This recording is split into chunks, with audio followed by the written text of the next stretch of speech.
Ukrainian journalist Vladyslav Yesypenko has been imprisoned in Russian-annexed Crimea on weapons possession charges, which he denies.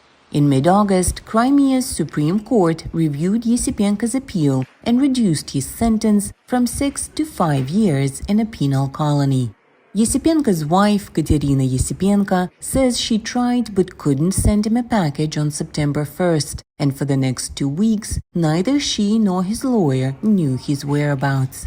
On September 16th, Vladyslav Yesypenko called from a penal colony in Kerch. Kerch has its advantages. First of all, climate. It's not Siberia. On top of that, since he's in Kerch, his Simferopol-based lawyer will be able to contact him. Iryna Yesypenko said her husband was happy to be sent to the colony. The time he spent at the detention facility was tough. He's been in a tiny cell for 18 months. It's been psychologically and emotionally exhausting for him.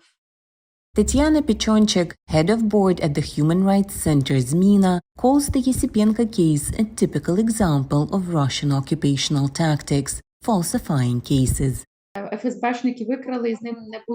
Vladyslav Yesypenko was first kidnapped by FSB people. Then they planted weapons that they later supposedly found in his car. Then torture followed. He was physically tortured to make sure he confessed. We believe it's a fabricated case linked to his journalism work. He continued to go to occupied Crimea and collect material for Radio Free Europe. His sentence should be annulled and Yesypenko should be freed. Yesypenko's lawyers, colleagues and family hoped there would be a chance for his release in a prisoner exchange, but then the war in Ukraine started. The Ombudsman's office barely does any exchanges. It's the military intelligence agency's job these days. There might be some progress, but no one can promise anything. Ukrainian Ombudsman Dmytro Lubinets said his office asked Russia to pass all the prisoners over, but no progress has been made.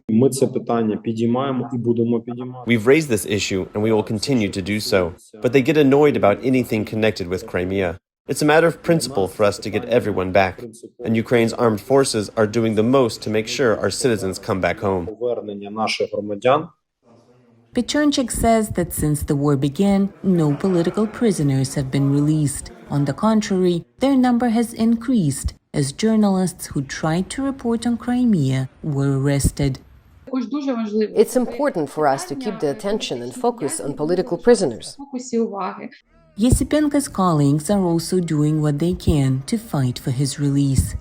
The president of Radio Free Europe, Radio Liberty, keeps raising the issue during meetings with Ukrainian authorities, as well as with the US politicians and international organizations. We'll see if this will result in anything.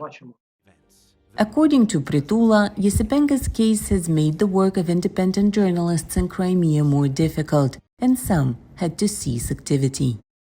For Iryna Solomko in New York, NRI's VOA News.